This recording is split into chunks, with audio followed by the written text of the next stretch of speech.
반갑습니다. 슬기로운 지구생활의 이정입니다.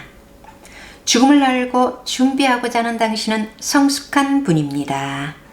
오늘도 소설선 중 토정 이지암님의 할아버지 이진사가 죽음을 맞이한 후 사후세계로 가는 과정을 묘사한 부분을 읽겠습니다. 그렇다면 이 난국을 타개할 방법은 없는 것일까? 아마도 없을 것 같았다. 이곳은 길이 보이지 않는 곳이다. 길이 보이지 않는다면 여기에서 가만히 있어야 하는 것인가?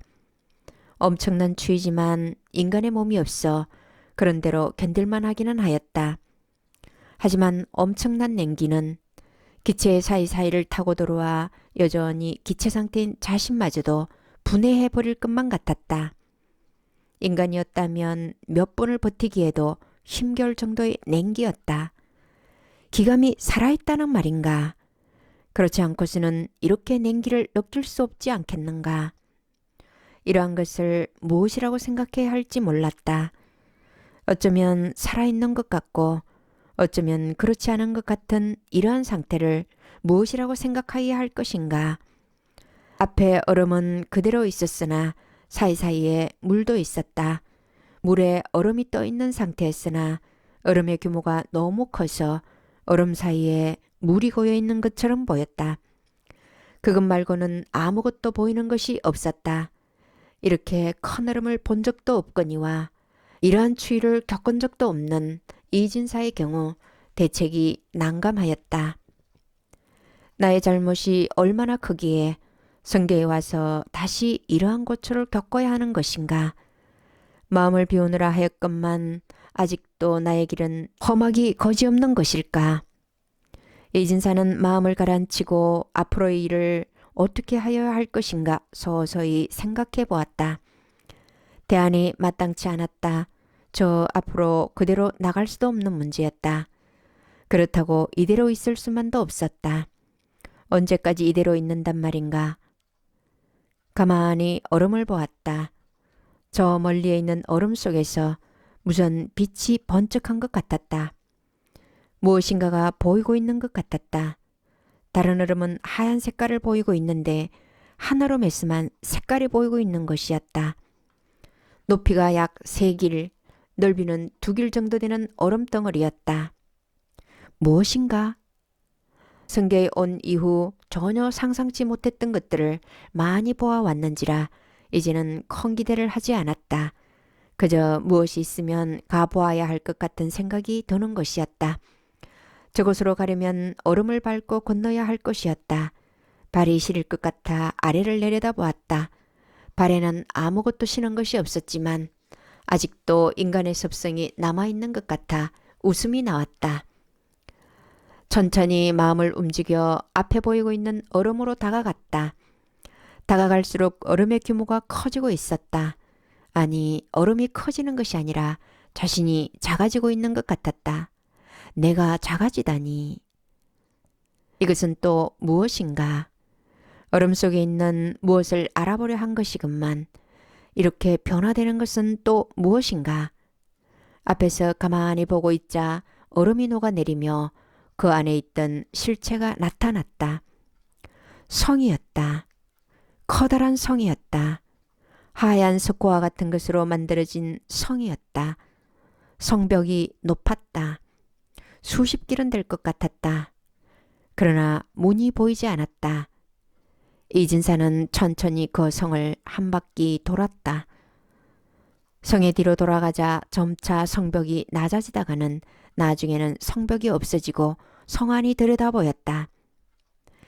한 사람이 옷이 벗겨진 채 하부만 천으로 가린 상태에서 땅에 박힌 2길 정도의 나무에 묶여 있었다. 그 주변에는 선호명의 로마 군인을 닮은 병사들이 삼지탕 같은 것을 들고 서 있었다. 그뿐이었다. 아무런 말도 없었으며 그 안에는 시간의 흐름도 없는 것 같았다. 도대체 이것을 보여주고 있는 의도가 무엇일까? 아직 나의 과정이 끝나지 않은 것은 분명하다. 지금 보고 있는 것조차 나에게는 하나의 과정일 것이다. 이러한 것을 보아두는 것이 나에게 필요할 것일 테니 보아두도록 하자. 이진사는 편히 생각하기로 하였다. 지금 보고 있는 저 광경을 전부 이해할 수는 없을 것이었다. 하지만 그렇다고 하더라도 이 과정에서 알 수 있을 만큼 알아두는 것이 필요한 것이니 이곳에서 얼마간은 머물러야 할 것이었다. 자리를 잡고 마음을 편안히 한 후 가만히 바라보았다. 묶여있는 사람의 얼굴이 어딘가 낯익었다. 이게 누구인가? 바로 자신의 얼굴이었다. 내가 왜 이러한 곳에 와 있는가? 자신이 이러한 곳에 와 있을 이유가 없었다. 더구나 저렇게 매달려 있다니. 서서히 그 사람에게 다가가자 점차 상호간의 영상이 일치되더니 어느덧 묶여있는 그 사람의 눈으로 들어와서 세상을 바라보게 되었다. 다시 앞에 펼쳐지는 광경이 바뀌었다. 수많은 사람들이 아우성을 치고 있었다.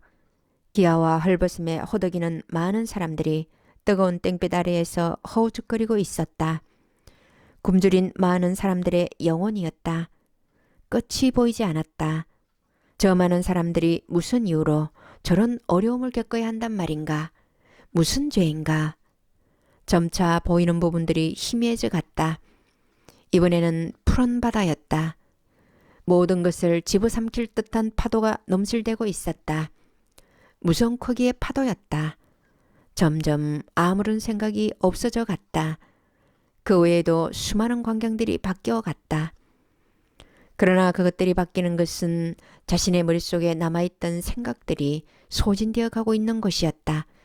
자신의 머릿속 어딘가에 남아있던 그 많은 생각의 찌꺼기들이 이러한 과정을 통하여 사라지고 있는 것이었다. 머리가 가벼워지는 느낌이 들었다. 그렇다. 생각이 사라지고 있는 것이다. 생각을 불러일으켜 판단을 혼탁하게 할 수 있는 과거의 잔존물들이 사라지고 있는 것이었다. 자신의 전신이 정화되어 가고 있는 느낌이 들었다. 언젠가는 이러한 과정을 겪으며 가야 할 것이었다. 이 모든 과정은 전부 자신의 영혼에 대한 탈색과 성장에 도움이 되는 것이리라. 다시 앞이 어두워져 왔다. 발바닥의 밑부분이 낯익은 감각으로 바뀌었다.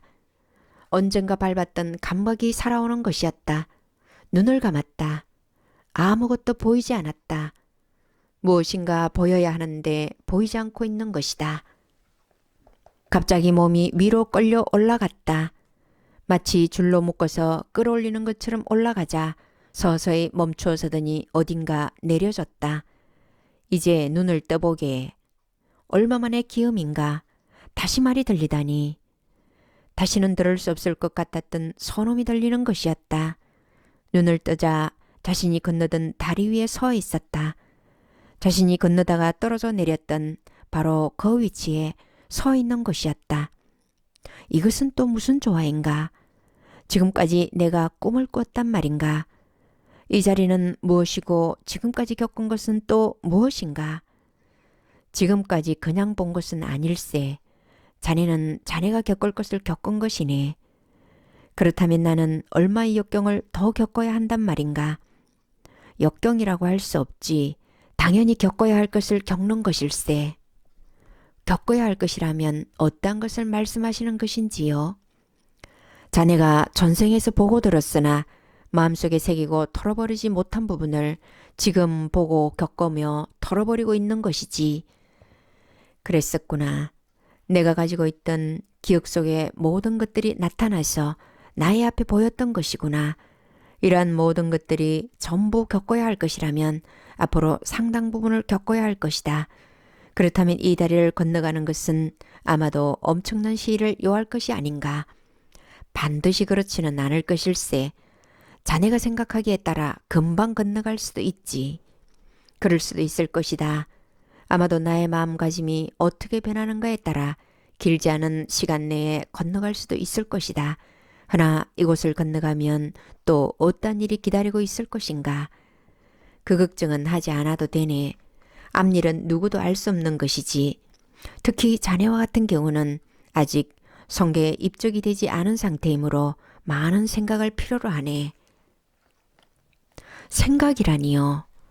비우는 생각일세. 지상에서 수련을 할 때 비워야 하는 이유를 알겠는가?